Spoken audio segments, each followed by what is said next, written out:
Halo teman-teman sekalian, selamat datang kembali di Bram Miller Channel. Kali ini Bram Miller Channel akan membahas mengenai jalan tol Pekanbaru Dumai. Tepatnya setelah peresmian tol Pekanbaru Dumai, selama masih digratiskan dan perdana, banyak sekali yang mencoba atau menjajal tol ini ya, karena memang sangat menyingkat waktu untuk jarak tol Pekanbaru Dumai. Kali ini untuk pertama kalinya Bram Miller Channel akan menjajal dari gerbang tol Pekanbaru menuju keluar di gerbang tol Batin Solapan Duri ya, dekat Simpang Bangku arah ke Medan. Oke teman-teman, mari kita saksikan bersama bagaimana dengan pemandangan jalannya dan situasi di jalan dari gerbang tol Pekanbaru menuju gerbang tol Batin Solapan. Oke teman-teman, tetap stay tune dan mari kita simak. Baiklah teman-teman sekalian, kita akan memasuki pintu gerbang tol Pekanbaru. Di sini kita menyiapkan kartu uang elektronik dulu ya, atau disebut dengan e-money. Di sini saya menggunakan e-money dari BRI punya, namanya Berisi ya teman-teman. Oke, kita antri dulu sembari menunggu giliran kita untuk membuka. Lagi antri, jadi kita siapin kartu e-money-nya. Money ini BRI punya. Oke, baiklah teman-teman, kita juga nanti akan kita bahas ya apa-apa saja pertanyaan-pertanyaan yang sering muncul untuk jalur jalan tol, terutama bagi kita di Pekanbaru yang memang baru perdana untuk memiliki jalan tol untuk umum ini ya. Jadi berikut adalah beberapa pertanyaan yang paling sering terkait dengan jalan tol. Yang pertama, jalan tol apakah buka 24 jam? Ya, tentu jalan tol buka 24 jam. Kemudian yang kedua, perlukah surat kesehatan atau rapid test? Untuk sementara tidak. Dan selanjutnya yang ketiga, bisakah saya membayar menggunakan uang tunai? Oh no, tentu tidak. Karena di jalan tol pembayaran kita menggunakan uang elektronik. Jadi bagi teman-teman Bram Miller Channel dimanapun Anda berada yang ingin menggunakan jalan tol perdana Pekanbaru Dumai ini, harap siapkan uang elektronik sebelum masuk pintu tol agar tidak terjadi kemacetan di pintu tol. Dan yang keempat, tentunya di mana kita bisa membeli uang elektronik itu? Ya, kita bisa membeli uang elektronik itu atau kartu elektronik itu yang disebut dengan e-money di bank pemerintah ataupun swasta seperti Bank BRI. Bank BRI memiliki kartu e-money yang disebut dengan Berisi. Kemudian Bank BNI memiliki kartu e-money yang disebut dengan Tap Cash. Kemudian Bank Mandiri memiliki kartu e-money yang disebut dengan e-money. Kemudian Bank BCA memiliki kartu e-money yang disebut dengan kartu flash. Demikian adalah contoh beberapa e-money atau uang elektronik yang berupa kartu yang bisa teman-teman dapatkan di bank-bank pemerintah ya. Kemudian yang kelima, berapa lama ya waktu ke Pekanbaru dari Dumai?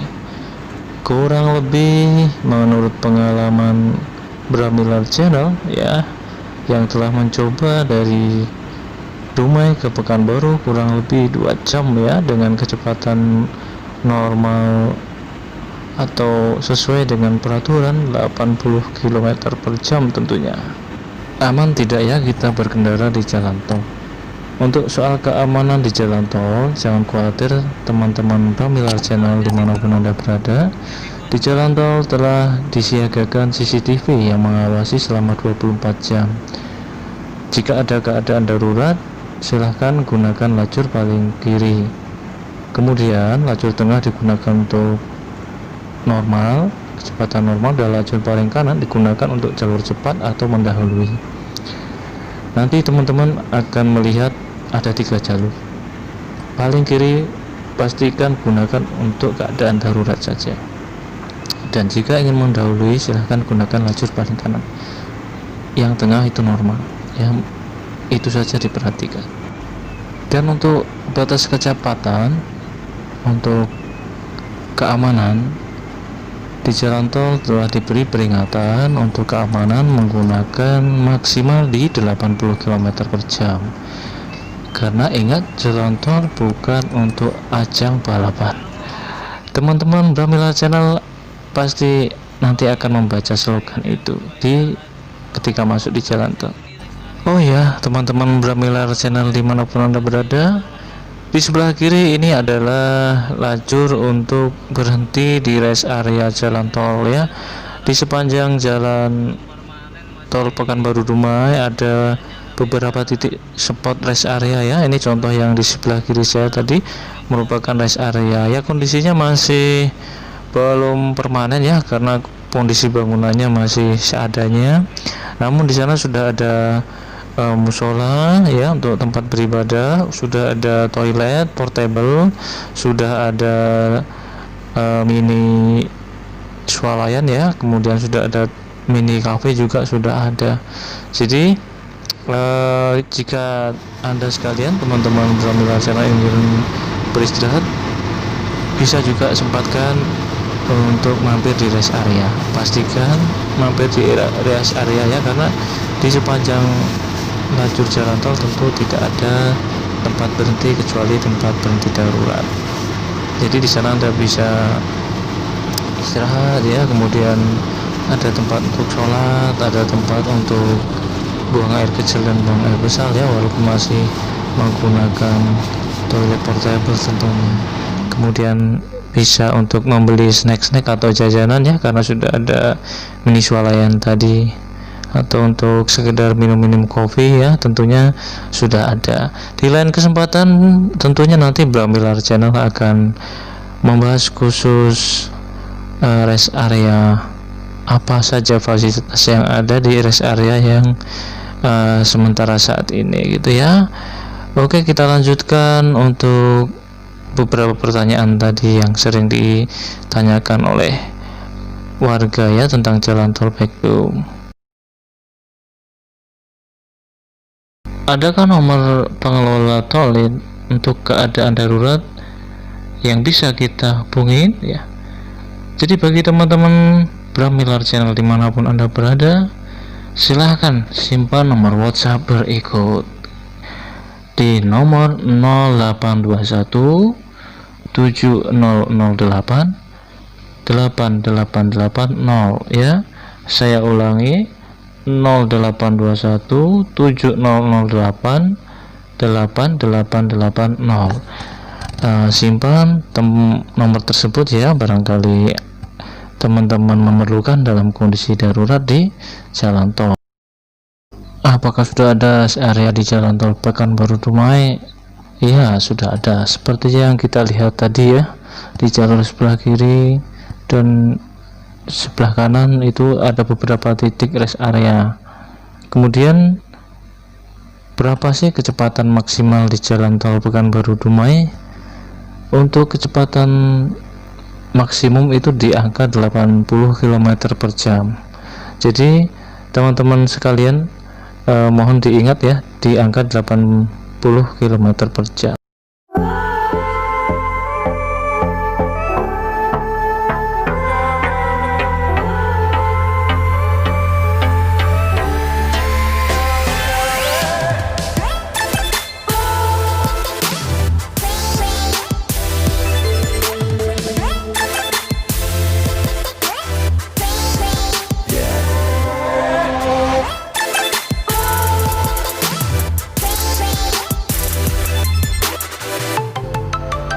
bagaimana sih untuk kita yang baru pertama mengemudi di jalan tol ya.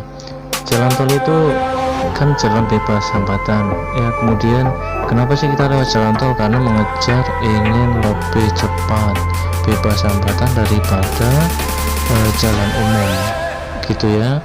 Jadi meskipun lenggang bukan berarti kita dapat ngebut-ngebutan ya, atau memacu kendaraan sesuka kita di jalan tol. Jadi perlu teman-teman ingat, kita harus mengikuti speed ataupun yang sudah ditetapkan dalam berkendara di jalan tol daerah masing-masing, karena itu semua kan sudah ditentukan oleh insinyur-insinyur yang telah mendesain jalan sesuai dengan karakter ataupun lokal daerahnya, maka kita wajib mengikutinya. Kemudian ada beberapa hal yang harus diperhatikan saat berkendara di jalan tol ataupun jalan bebas hambatan bagi para pemula ya. Mari kita sebutkan satu persatu. Yang pertama yakni dengan menjaga kecepatan kendaraan. Berbeda dengan di jalan umum, kecepatan kendaraan di jalan tol itu relatif konstan. Jadi terkadang membuat pengemudi kerap lepas kendali dan memacu mobil dengan cepat. Padahal ada aturan batas kecepatan maksimal dan minimal yang wajib dipatuhi. Kenapa? Batasan tersebut itu sudah diperhitungkan agar aman dilintasi kendaraan roda 4, sehingga pengendara bisa nyaman saat melintasi baik dalam kondisi kering ataupun basah. Agar aman saat berkendara, tetap menjaga kecepatan laju kendaraan sesuai dengan speed limit yang diperbolehkan ya di jalur tol daerah masing-masing. Ini harus dipatuhi. Kemudian yang kedua, pengendara juga harus menyesuaikan lajur yang dipilih. Umumnya di jalan tol itu ada 3 lajur ya. Lajur paling kanan untuk mendahului, kemudian tengah untuk berkendara normal, dan lajur paling kiri diperuntukkan bagi truk ataupun bus ya. Cuman kalau di Pekanbaru itu kan ada 3 jalur, cuma 2 jalur utama itu yang untuk jalan, untuk kanan untuk laju atau mendahului, tengah untuk normal, yang kiri untuk laju darurat kalau yang di Pekanbaru begitu. Kemudian sesuaikan kecepatan dengan lajur yang dipilih tadi ya, gunakan lajur sesuai keperuntukannya, yaitu tadi harus dipatuhi. Terus yang keempat, jaga jarak aman. Di jalan tol sering terjadi kecelakaan beruntun. Kenapa? Kondisi ini terjadi karena pengendara tidak bisa menjaga jarak aman ya. Misalnya pengendara bisa memberi jarak 3 detik dengan mobil di depan. Menurut cara ini menjaga jarak agar aman, pengendara bisa lebih refleks menghindari jika terjadi sesuatu di depannya. Kemudian gunakan bahu jalan hanya untuk darurat, yang sebelah kiri ya.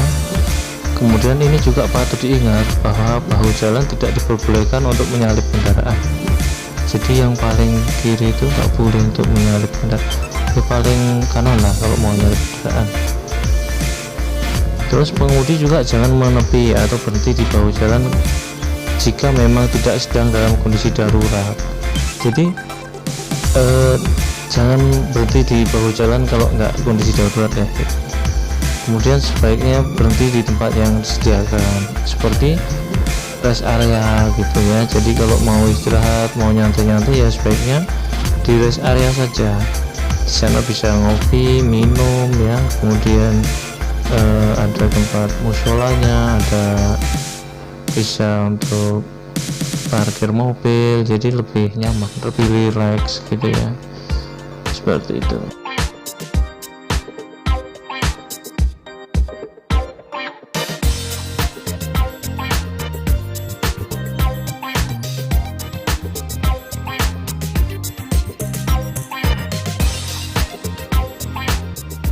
Dan juga di sini kita sambil sharing-sharing ya, karena perjalanan Braminlajan ini masih cukup jauh ya untuk ke arah pintu keluar di Batin Solapan.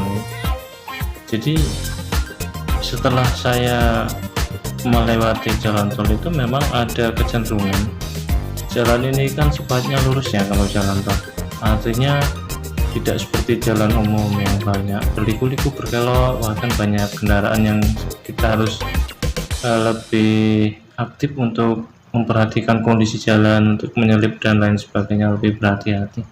Di jalan tol ini lebih monoton karena jalannya lurus ya, atau kalaupun belokan itu biasanya lebih landai, sehingga disitulah yang sangat berkaitan antara dengan situasi monoton yang dialami tubuh. Jadi ketika tubuh itu bereaksi dengan situasi pemandangan yang monoton seperti di jalan yang lurus gitu, tingkat kewaspadaan kita itu berkurang. Jadi reaksi psikologis terhadap situasi monoton terutama terdiri dari perasaan bosan, kantuk, ditambah dengan kehilangan minat terhadap tugas yang sedang dihadapi ya. Sehingga kondisi jalan lurus ini bisa mengurangi konsentrasi karena kita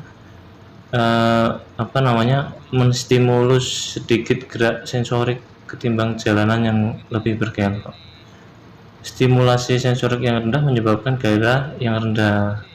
Jadi dengan alasan yang sama kita mengetahui kenapa jalan yang berbelok itu lebih buat pengendara fokus. Ketika melewati jalan seperti itu, sensor motorik itu terus dirangsang.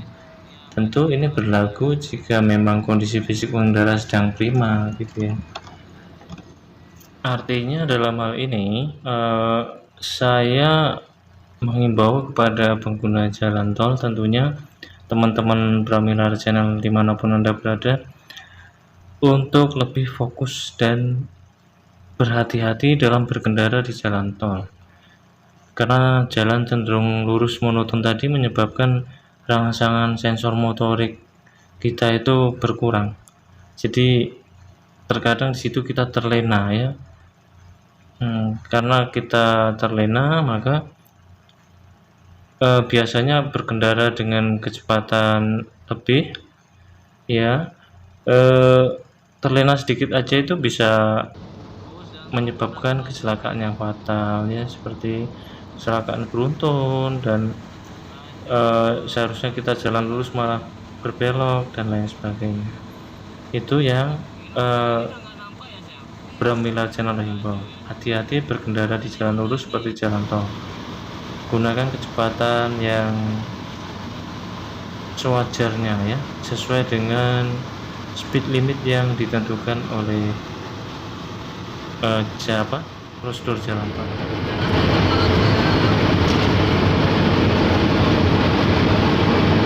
Yang aslinya mah gitu ya, 80 km per jam maksimal yang aslinya, tapi orang-orang nih rata-rata larinya semampu mobilnya. Ada yang ditegur 130 kayaknya, 140. Yang bisa mah ya silakan, yang buat tunggangin mah nggak bisa lari segitu, aspalnya udah rusak kan.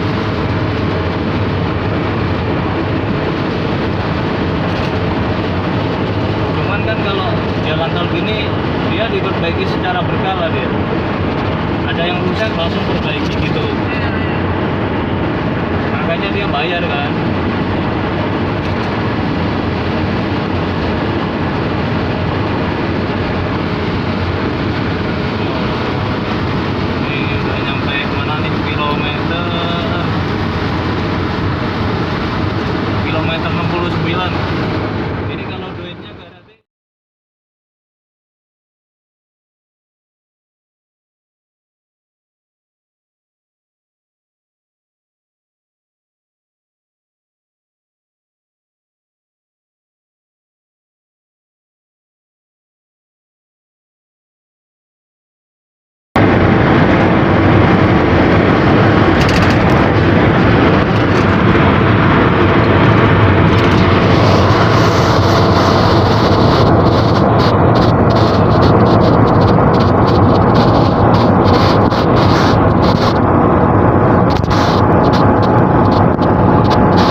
batu bara dia. Dari Taluk kali ya. Mau ke Dumai biasanya mobil batu bara.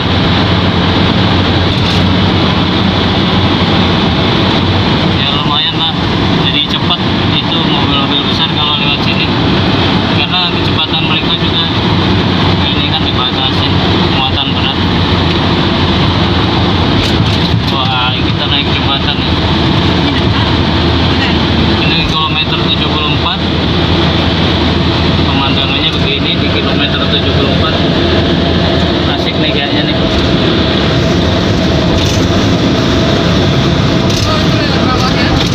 Ya, daerah situ lagi.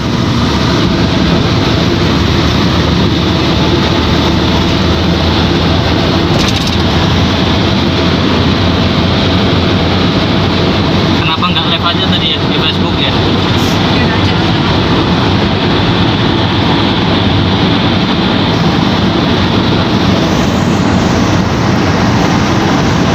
Ini Duri, ini interchange Duri pinggir ya?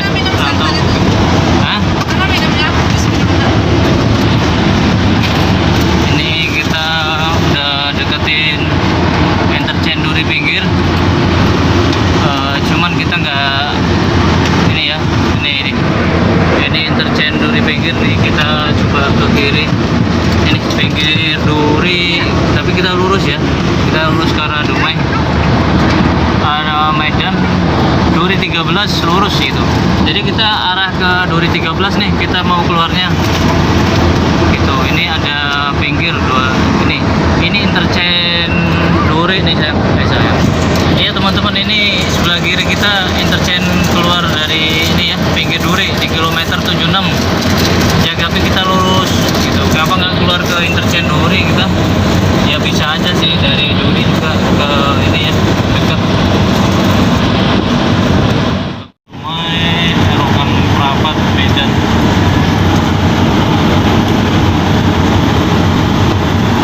Kita sebelah kiri aja deh.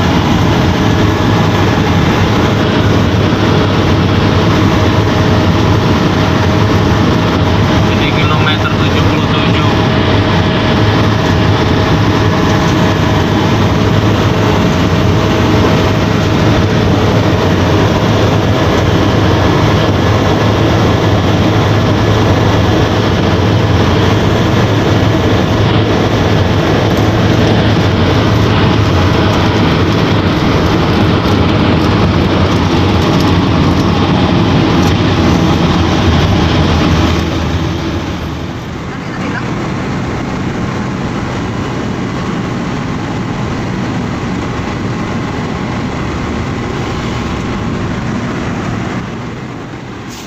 Karena ini nggak terasa kan? Iya. Bang, aku ke belakang udah. Iya, bisa kecil nanti kan.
Perasaannya tentu sangat senang karena jarak tempuh semakin dekat ya, karena bisa dipangkas.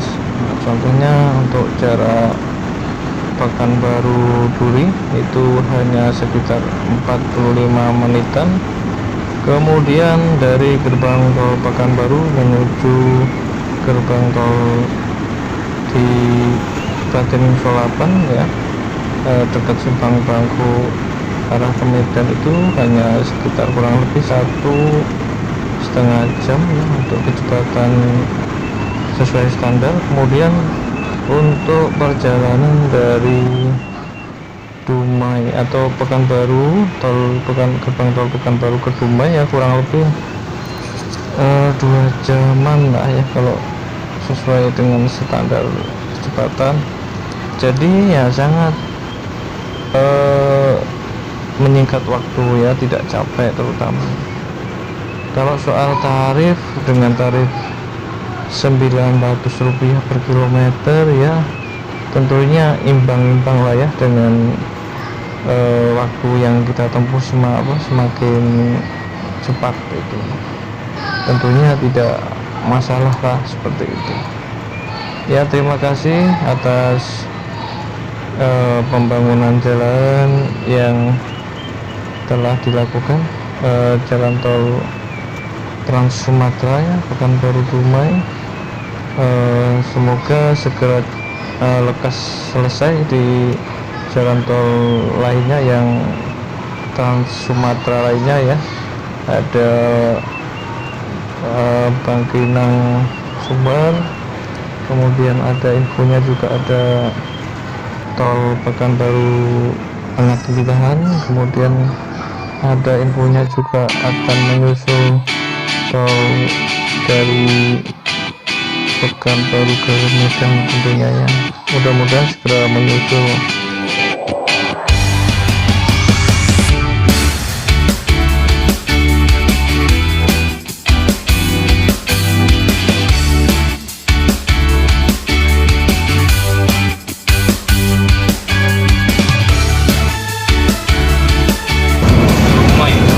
Di Bukit Timah. Berarti kita ke lurus ya? Iya, oh iya dia kita Ah, lurus oke. ya, ya Berarti itu yang sebelah kiri ke arah Dumai, kita ke Bukit Timah teman-teman ya. Oh, saya maju. Ya. Jadi itu Dopuso itu ngapain? Jadi ternyata kalau ke Dumai itu naik ke atas sana teman-teman. Iya. Ya. Kalau kita ke Duri Bukit Timah kita lewat bawah sini. Jadi kita lewat bawah terus nggak naik ke atas karena itu ke arah Dumai. Oh iya. Kalau depannya yang lama itu kurang lebih itu persimpangan yang arah ke Dumai.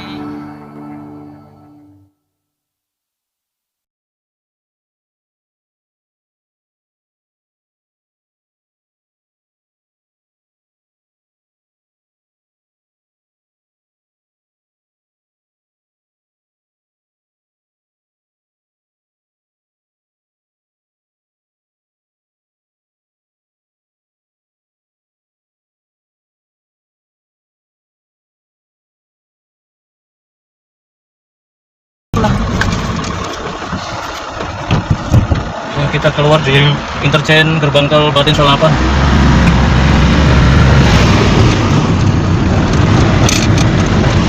Gerbang tol Batin Solapan. Lucu ya. Aduh, solarnya tinggal 2 garis.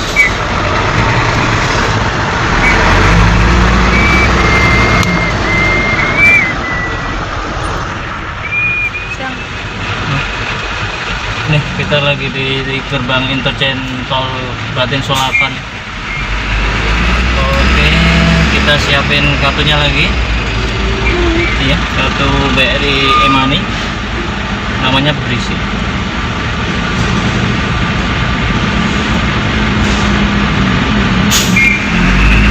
Ini khusus mobil gede atau gimana? Kok ininya tinggi banget? Dan oke. Jadi ini kita tempelin di situ, terus itunya buka, apanya, palangnya buka. Oke teman-teman, tadi adalah perjalanan dari gerbang tol Pekanbaru keluar di gerbang tol Batin Solapan Duri Dumai ya. Jadi kalau bagi teman-teman Dramilar Channel yang ingin ke arah Medan motong lewat jalur tol ini ya, kita keluar di gerbang pintu tol Batin Solapan ya, jadi tidak perlu ke arah Dumai nanti muter-muter. Oke teman-teman, sekian, terima kasih, jangan lupa sebarkan ya, subscribe, like, oke, bunyikan lonceng, terima kasih banyak.